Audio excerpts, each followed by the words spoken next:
Hello and welcome to Understanding Your Employer-Sponsored Retirement Plan. Today we'll be talking all about employer plans and kind of how you can maximize the benefits of them and understand what's going on with them. Before we get started, I just want to introduce myself. I'm Tim. I'm a certified financial planner, and I do educational webinars like this as well as meeting with people individually and helping them understand and achieve their financial goals. I work for a company called Multnomah Group. We do consulting on the retirement plans, probably of your employer, if you have access to this webinar. And that's why we'll be able to talk about some of the nuances of the things that go into that, because we've consulted on some of those decisions. This is one of our webinars in a series of 6. So throughout the second quarter, we'll still have 4 more, which you can see there. Today we'll be kind of giving an intro to what types of plans you potentially might have, what contributing to the plans looks like, and what limits there are on those, pre-tax versus Roth contributions, what kind of investment options you have in your plan, and then some other administrative details that you may want to reach out to the record keeper of your plan for.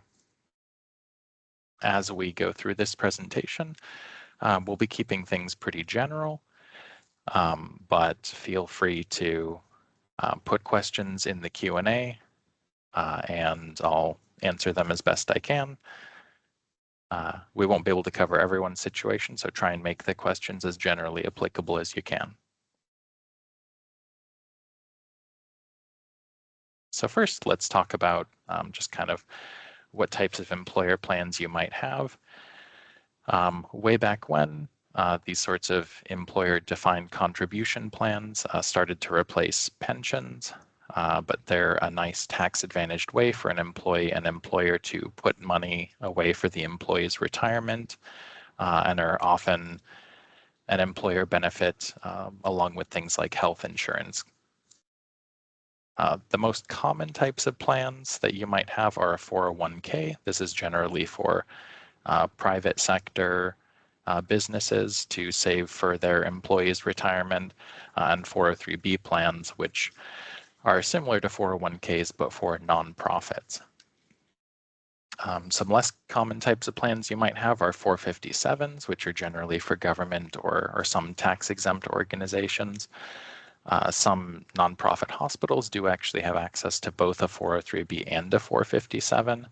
And then 401as are generally plans that only employers contribute to. There are no employee contributions. There also are non-employer retirement accounts, or IRAs or IRAs. We won't really be talking about those today, but they do exist as well. So each different plan will have different types of features. We'll talk about what some of those features are today. Even across the same type of plan, like a 401k, there's going to be differences in what kind of contributions the employer makes, what kind of vesting schedule those have, as well as features like being able to take loans from the plan or things like that, can all be different plan to plan. Those are decisions made when the plan is established, and sometimes they change over time. But you can look for your summary plan description, and that should have a lot of those details in relatively easy to read language. So let's start by talking about contributions. So one thing you might be wondering is how much can you contribute to these plans? And that depends on what year you contribute as well as what your age is. So for 2026, we're allowed to defer $24,500 into our employer retirement plans. Everyone can do that. If you are 50 and above, there is an additional catch-up contribution, which this year is $8,000. So you could contribute a total of $32,500. And if you happen to be 60 to 63 and your plan allows for it, then you can contribute instead of 8,000 extra, an additional 11,250 for a total of 35,750. Not all plans have this feature, but a lot of them do. 403Bs also allow you to contribute an extra $3,000 per year once you've had 15 or more years of service with your employer. Generally, these contributions are happening via payroll deductions. So either you can, sometimes you have both options, but generally you'll set either a percent of your salary or an amount per month or per paycheck that you want taken out to go to your employer plan. And then you can generally adjust these as often as you want. It may take a couple weeks for those changes to take effect because, just payroll processing and things. But generally speaking, within a couple weeks, those will take effect and you'll see them on future paychecks. Those changes come out. If you haven't set up any kind of contributions to your plan already, often there is a default percentage that is set to come out. That can be at any time changed by you, all the way down to 0% and usually up to like 50%. But there often will be some default rate when you start employment or become eligible for the plan. So when thinking about how much you should contribute to a plan, this is kind of a hard one-size-fits-all thing because it depends how old you are, how much time you have until your retirement goal, as well as how much you already have saved. So I'd say the basic answers are like at least enough to get the full matching from your employer. Which we haven't talked about matching yet, but your employer will often give you free money if you contribute something. So always take advantage of that. And generally speaking, if you're just kind of early in your career and looking for a goal, something between 10 and 20% is going to be adequate, kind of depending on what your income is. If your income's on the lower side, you actually need a lower percentage. Because if your earnings are expected to be lower, you'll get more coverage from things like Social Security or other programs like that in retirement, whereas people making high incomes have to do a little bit more of the lifting themselves. So just think about how much you can contribute in terms of monthly cash flow and, try and get in that range. And then as you have raises, you can review and increase the amount that you're contributing. Some employers do have an auto increase program. So if you'd like to save more in the future, often the best time to increase your contribution, so you'll feel it the least, is when you get an annual raise, because that can make, you can still get a little bit of a raise and then also increase your contribution, and you'll tend to not feel it as much at that point in time. So those programs are another option for increasing your contributions. So what does your employer contribute to retirement is another feature. Pretty much all plans have some sort of employer contribution, and this generally looks like one of two things. Matching is very common. So an example of that might be, I contribute, or say they match 100% up to 3% of your contributions. Then if you do 1%, they'll do 1%. If you do 2%, they'll do 2%. If you do 3%, they'll do 3%. But then they, won't do contributions after that. You can still increase your contribution for your own benefit, but you won't be getting that free money anymore. Another example is sometimes there's sort of graded matching where you have like 100% match on some percentage and then a lesser percent on some more on top of that. Another type of contributions employers can make are non-elective contributions. This would be like, it doesn't matter what you put in, we put in 3% of your annual salary to the retirement plan. at the end of each year, or even on a per paycheck basis. Another type of contribution that can be is like specifically discretionary profit sharing. So sometimes employers will, take a portion of the profits and split that amongst employees into their retirement plans. But generally, they're not obligated to do that. That's just something that they do as an employee benefit. So you can view your summary plan description or ask your HR to kind of see what these features are for your plan. It's often also listed on the page where you change your contributions, so you can usually see it there as well. When employer contributions are made is also something that varies.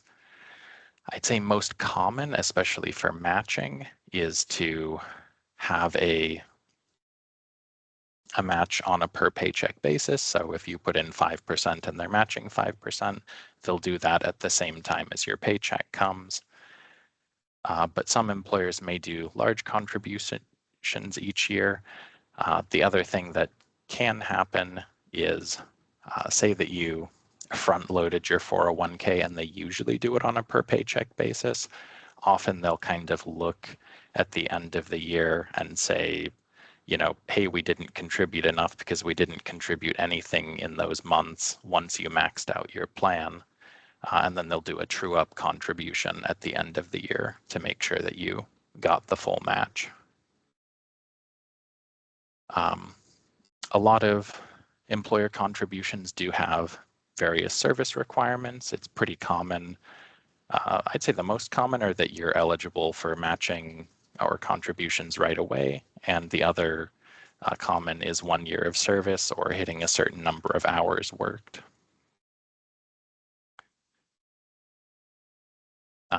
There is a limit to employer contributions, but it's very high. It's not part of that 24,500 that we talked about that you can contribute. There's a separate limit. Total contributions for employee plus employer are 72,000 in 2026. So most plans are not hitting that. And if you're old enough to get catch-up contributions, those are on top of this as well. So if you had the $8,000 catch-up contribution that you're eligible for, then for you it would be an $80,000 limit for the employee and employer. Vesting schedules are another thing that's important to understand, especially if you're thinking about leaving employment. So vesting tells you for the money that the employer contributed, how much of that would I get to take with me if I left? Your contributions are always 100% yours and you get to keep those. But for the money the employer contributes, you might not get to keep all of that if you don't stick around for long enough. Most common types of vesting schedules are immediately vested entirely, cliff vesting, which is where after a certain amount of time, or like until a certain date, you get to take none of it with you. And then after you reach a certain tenure, you get to take all of it with you. And then there's also graded, where you get to keep more of it the longer you stay up to a certain point in time. Here's an example of cliff vesting. When you've been here for 1 year, you get to keep 0, 2 years, keep 0. And then at 3 years, you get to keep 100% from then on.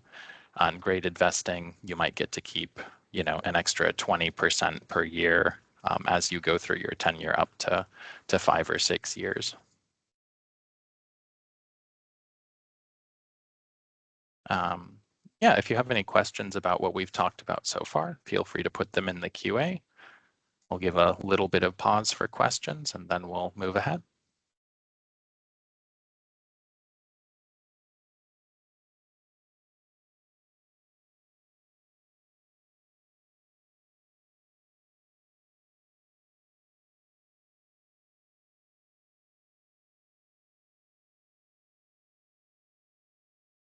All right, now we're going to talk about pre-tax versus Roth. This is a decision you should get to make with all of your contributions. So I kind of want to explain some of the trade-offs involved. So first, let's take a look at an example to show how contributions to pre-tax versus Roth work and how money being pulled out works. At a high level, pre-tax is a tax benefit now, but you have to pay taxes on the money when you pull it out. And Roth is no tax benefit now, but the money comes out tax-free. So I think it's helpful to kind of look at some saved income in a retirement account as it goes through contribution, growth, and withdrawal. So say that we're contributing $10,000 here of our earned income into a traditional pre-tax account. We're not going to have to pay any income taxes on that money this year. We're saying that the growth period, just to keep things simple, it's doubling over the course of 10 years. So now we've got $20,000 in our account, and we are saying that the tax rate that this money comes out at is 30% between state and federal. So we're paying 30% on that money when we pull it out. And then, so the government gets to keep 6,000, we get to keep 14,000. So ultimately, that's worth $14,000 to us. Looking at a Roth example, assuming the same income tax situation, if we have $10,000 of earned income that we have yet to pay taxes on, we're going to pay taxes this year when the money goes in. So we would have $7,000 in our account. It doubles over the course of the same 10 years. And then when we pull it out, there is no taxes due on it. So as you can see, if the tax rates are the same this year and in retirement, it kind of doesn't matter which you save in. So what you'll be thinking about is, will taxes be higher on this money now or in retirement as you're putting it away? Just to show you what a non-retirement account would look like, and to see the tax advantages that you have with a retirement account, if you're saving in a taxable account, you'll pay 30% income taxes, just like with the Roth upfront. The money will grow to $14,000, and then when you pull it out, you have to pay 15% on the gains of $7,000 that happened between when you put it in and when you took it out. So you'd get to walk away with around $13,000.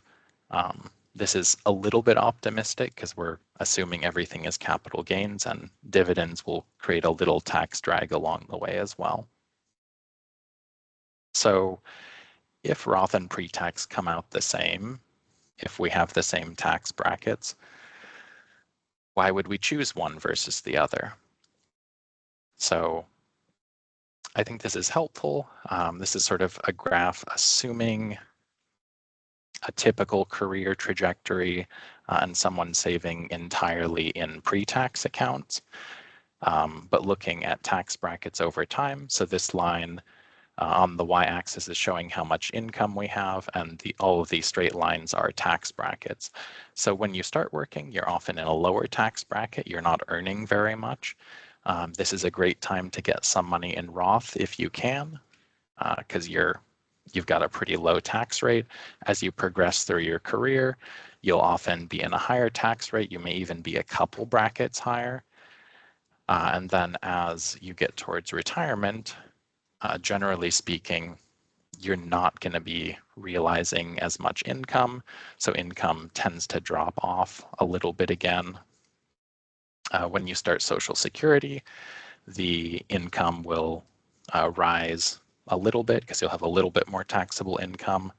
And then we'll talk about required minimum distributions in a moment. But basically, if you have money in pre-tax accounts, eventually the government wants to get those taxes. So they force you to start taking money out of those accounts and kind of forcing you into a higher tax situation.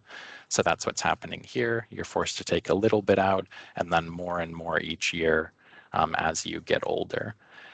So there's kind of two good times to get money in Roth.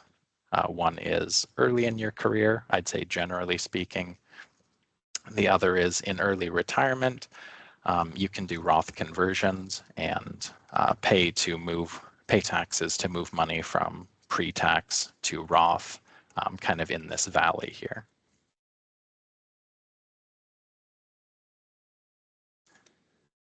Do remember, though, that there's all kinds of life situations that can happen. You know, you can not have work for a year or other things. Like there could be other reasons why you'd be in a low income tax situation. And if you think you'll be in a lower income tax situation as compared to when you'll be pulling the money out, Roth just tends to be better. So what's the best option for you? Pre-tax can encourage more savings since you can get, you know, it comes out of payroll and you pay less taxes on getting the same money in. Roth is attractive because of the tax-free growth. So kind of consider your tax situation now and what you expect it to be in retirement. Often it's nice to have some of both by the time you retire, which is another reason it's really helpful to build some Roth early. And then you can take advantage of the tax deferral as you earn more income. Just remember, pre-tax is the benefit now versus Roth is the benefit later. Pre-tax withdrawals are taxed. Roth, they're not. For pre-tax, you will eventually be forced to take some money out with RMDs. With Roth, that's not the case. For pre-tax, there are penalties on early withdrawals. With Roth, you can withdraw the contribution, not any of the earnings at any time. So they're a little bit more flexible if you're putting money away you think you might need some of later. And then there is, if you're doing withdrawals of earnings, then there's still penalties and taxes on that with Roth accounts if you are not 59 and a half yet.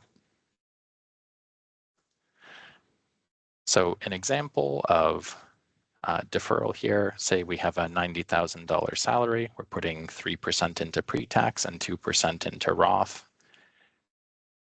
The total that we've put in throughout the year is 3,700 plus 1,800 in Roth, so a total of 4,500. The 3,700 will not show up on our taxes this year, but the Roth will. So just subtracting that 3,700 off of our 90,000, our total taxable income would be around 86,300. One other change to be aware of is that if you made more than 150, and this is a 2026 change, so pretty recent, if you were to have earned more than 150,000 with your employer last year, then your regular contributions, the 24,500, can be pre-tax or Roth. It's up to you, but any catch-up contributions must be made into the Roth bucket. So you have to still pay taxes on those this year. This is handled by your payroll system, so it's just really something to be aware of. You don't really need to do anything, generally speaking. Any questions on the Roth versus pre-tax?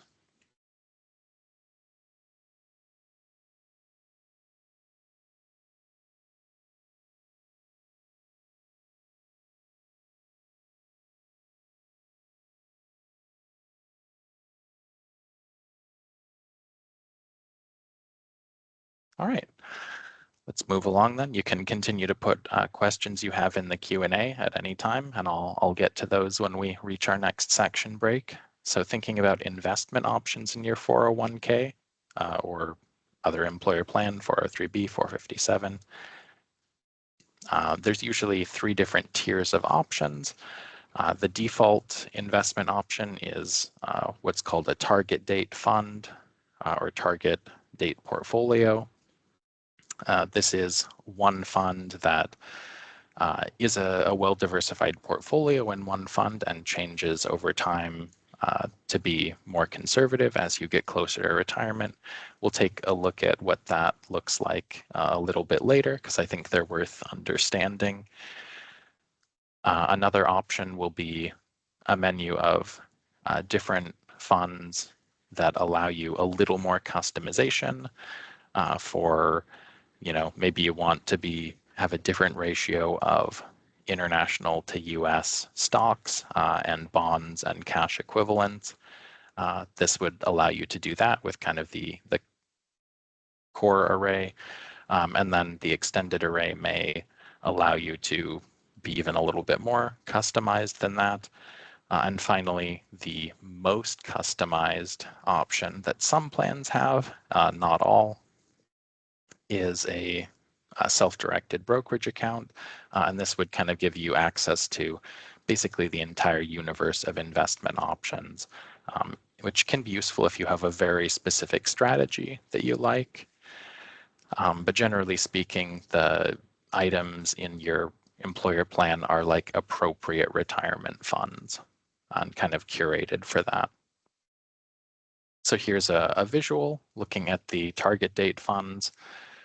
This is for people who just want to set it and forget it.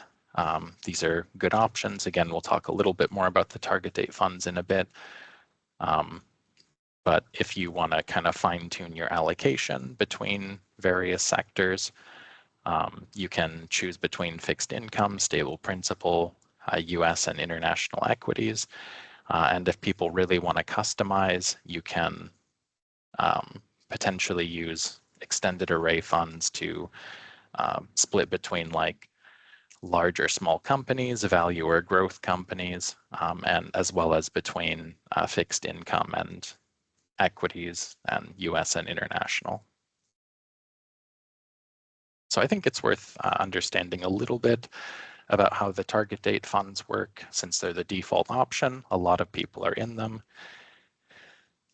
Basically, they won't always be Vanguard, but if you have a target date fund, it'll have some name and then a year associated with it. That year is the year that you are projected to retire, or the closest year to 65 is usually how they do it. The closer the year, the more conservative the portfolio will be. So notice, for example, the 2025 portfolio for someone who was planning to retire in 2025 is about 50% stocks, 50% bonds. For someone who's going to retire in 2040, about 75% stocks, and 2070 is about 90% stocks. So as you are young, the portfolio will be pretty aggressive because you have a long time horizon. And then as you get closer and closer to retirement, they will become more conservative for you. And also throughout this whole time period, they'll keep rebalancing for you to keep you at your target risk level.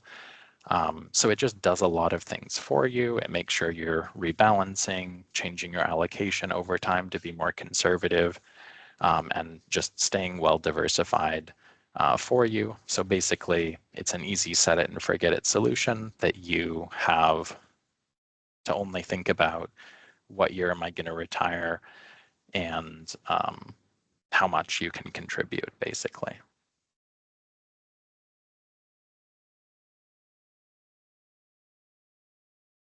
All right, any questions about the investment options in your menu?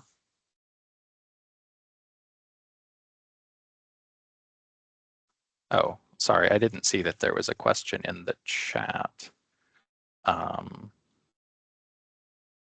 Is there any way the employer would contribute without you contributing? Yes, that is, let me hop back to that slide quick, because there is, yeah, so if they're doing contributions without you contributing, it wouldn't be matching. That is with you contributing. But there's also non-elective contributions where they can put in like 3% of your salary and it doesn't matter what you've put in, as well as there can be profit sharing arrangements where they will put money in that is based on company profits each year. And they're not obligated to do a specific percentage, but they will put that money, usually split between employees some portion of what otherwise would be profits each year.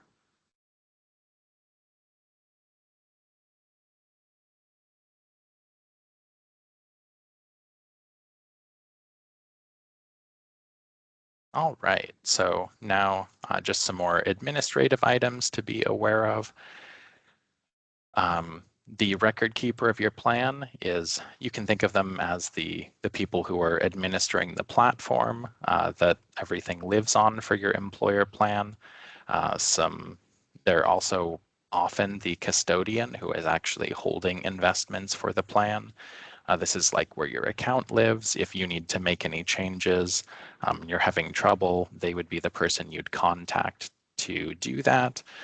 Some examples of record keepers: Empower, Vanguard, Ascensus, Fidelity, Principal, Voya, TIA.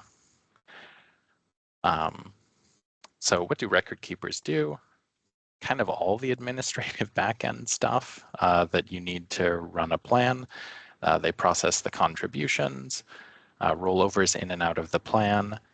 They track employee investments, manage things like beneficiary designations on the account, as well as often are responsible for the platform and website. Some of them have some pretty nice tools for showing you if you're on track for retirement, generally speaking, and provide customer support for all those processes. Other plan features that you might have are taking loans out against your account. You generally have to pay these back with interest over a maximum of 5 years. Generally speaking, you want this to be kind of I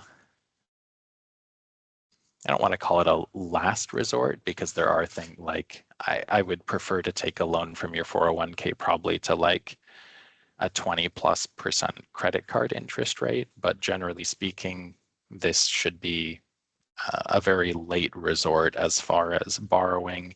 You should look for other sources of money, because ultimately this is for retirement.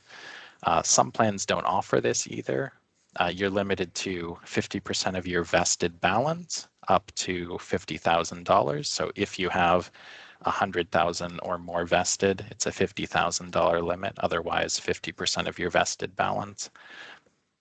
The other thing to be aware of is it really limits your ability to change employers, because ultimately you generally have to pay all of that money back when you leave, or it becomes like a taxable penalty event where it counts as you having withdrawn it from the account. So that's not good and something to be aware of. Rollovers. All plans, once you are not employed there, should allow you to roll your money either into another employer plan or an IRA. You can talk to your record keeper to understand the details. Some plans even do let you roll money out while you're still employed, generally once you're 59.5 or older. So there wouldn't be penalties if you were withdrawing money. There also can be hardship withdrawals for certain life circumstances, like disability, you're going to lose your home if you don't get some money, things like that, like real hardship events. These are still taxed as income, but don't necessarily have the early withdrawal penalty for not being 59.5. And here are some examples: medical, avoiding eviction, natural disasters. Those can all be hardship withdrawal events. So what steps should you take with your employer retirement plan? Make sure you understand if you're eligible and get enrolled if you are eligible, or make sure you will get enrolled when you are. Once you are enrolled and getting those paycheck deductions, make sure you sign up and log into your online account. You can then change how much money you're putting in Roth versus pre-tax. Make sure you're getting that full match. That's free money, so don't walk away from that. You can increase your savings rate or set up one of these programs that automatically increases your savings rate if you want to be saving more, but you just don't have the cash flow to be saving more. Again, these programs are very nice because they can allow you to increase your contribution at the same time you're getting a raise, so you really don't feel the loss of that income as much. Take a look at how you're invested. It's nice to know what your options are. I think for most people, the target date fund is the right option. That's kind of why it's the default. But there can be reasons why you might want to take more or less risk than kind of the default path. And then I would consider setting up your own portfolio. Do take a look at whether your beneficiaries are set up appropriately. This is who will get the money in the event of your death. And you want to make sure those are up to date because beneficiary designations on accounts actually supersede anything you might have in your will, for example. So say that your ex-spouse is still the beneficiary on your retirement account. It doesn't matter that you're not married anymore and you've said in your will, I definitely don't want anything to go to them. If their name's on the account, it will go to them. So do make sure to check in on those things and see who your beneficiaries are and make sure to set them, as well as adding contingent ones is a nice idea as well. And understand the features of your plan. Like, are loans permitted? Can you move money out of the account while you're still employed? What's the vesting schedule, matching, all of that stuff.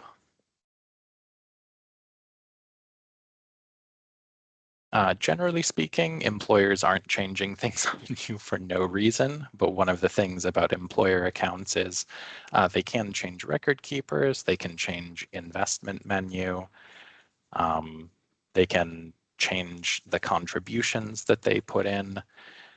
So you do need to kind of be aware of all of these things, as well as, you know, there will be changes just because laws change, like, for example, the catch-up contributions having to be Roth for people who make 150,000 or more. That was a change this year that the government made happen. And then those contribution limits are going to change every year. They're kind of indexed to inflation. Go ahead and try and locate and review your summary plan document if you have specific questions. It's designed to be somewhat easy to read. That doesn't mean it's easy to find the information you need, but hopefully when you get to the right section, you can understand what it says. One final thing to consider with employer plans is what to do with your plan when you're leaving an employer. So the first option is kind of do nothing with it. I think this is what a lot of people do, and they end up with accounts all over the place. But there could be legitimate reasons to do this too. You'll continue to be a participant in the plan, and you may not get the same degree of communications, but you will, as someone in the plan, still get the same mailing notifications of changes. The investment menu may be changed by the sponsor. They could move record keepers, which actually they're obligated to kind of shop around for the best fees for you. And so they may be forced to change record keepers. So you'll want to be aware that if you're keeping an employer plan from an old employer, that you want to make sure you understand where it is and that they can make changes to the investment menu or record keeper, and you just kind of have to go along with that. I think one of the biggest risks is that the account just gets lost or forgotten over a long period of time if you don't consolidate it. And if you're using that account once you're in retirement, you want to understand their process for distributions from the account. I'd say employer plan providers are not the best as far as distributing. They're very good for saving and accumulating. But sometimes you have to like fill out forms to get physical checks mailed to you. One final thing to note is if you leave an employer and your balance is less than $7,000, that employer is allowed to force you out of the plan. So you'll just get a check and have to either pay taxes and penalties or deposit that in another employer plan. Or not necessarily employer, could be a non-employer IRA as well. So other options for what to do with your plan is roll over to your current plan. This is probably one of the easiest in terms of consolidating things and managing the investments. Just kind of keeps everything in one place to where you're accumulating money right now. You can also roll it over to a combination of an IRA and Roth IRA. One of the advantages of this is you can choose the custodian for your account. If you like accounts at Fidelity or Schwab or Vanguard, whatever custodian you like, you kind of get to pick that. It won't have to move around with future employer migrations to new custodians. The funds, you should generally have access to, the same set of funds unless, Vanguard or Schwab or whoever gets rid of one of their funds. Make sure if you have a mixed pre-tax and Roth balance in your employer plan that it is being rolled over with the pre-tax to a traditional IRA, the Roth portion to a Roth IRA. Those become separate accounts once they're non-employer plans. So there is no mixing in IRAs. Another thing to consider, which can be a blessing and a curse, is with IRAs, you're kind of, with employer plans, it's a curated, appropriate set of investments for retirement savings. And when you have an IRA, you have the whole universe of investment options, which again is kind of a gift and a curse. If you have something specific that you want to do, it's great. If you kind of don't have an idea what to invest in, that can be a very scary thing that now you have, instead of like 20 options, you now have like thousands of options. It is nice, especially in retirement, to have better control of your cash flows. Distributing from IRAs is much easier, especially with Fidelity, Schwab, Vanguard. They all have great platforms for setting up recurring distributions, things like that, so that you can just help turn your nest egg into easier income. And then finally, one final option that we do talk about, but it's not advisable, is just cashing out the entire balance of your plan. You can have them write you a check. This is not advisable for tax reasons. You'll generally pay taxes on all of the pre-tax money in 1 year. It'll be outside of tax-advantaged accounts for growth purposes. And this is money that's supposed to be set aside for retirement. And so it's better to roll it into another plan unless you really have no other option. But compared to doing this, I would prefer you take a loan against your plan, for example.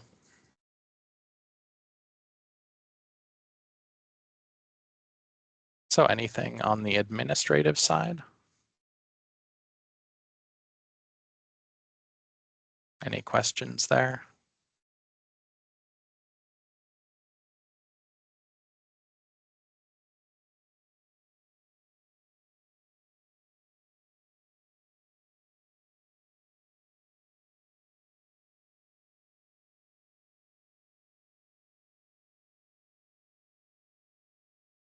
All right, well, that's it for our session today. It'll be a few weeks before we have another webinar, but the next one will be preparing for retirement and kind of some things that you want to do as you're, getting maybe 5 to 7 years from retirement. and getting in that preparation phase. So that'll be on May 27th, a few weeks from now. If you have any questions, you can feel welcome to email me. And other than that, you guys have a great day.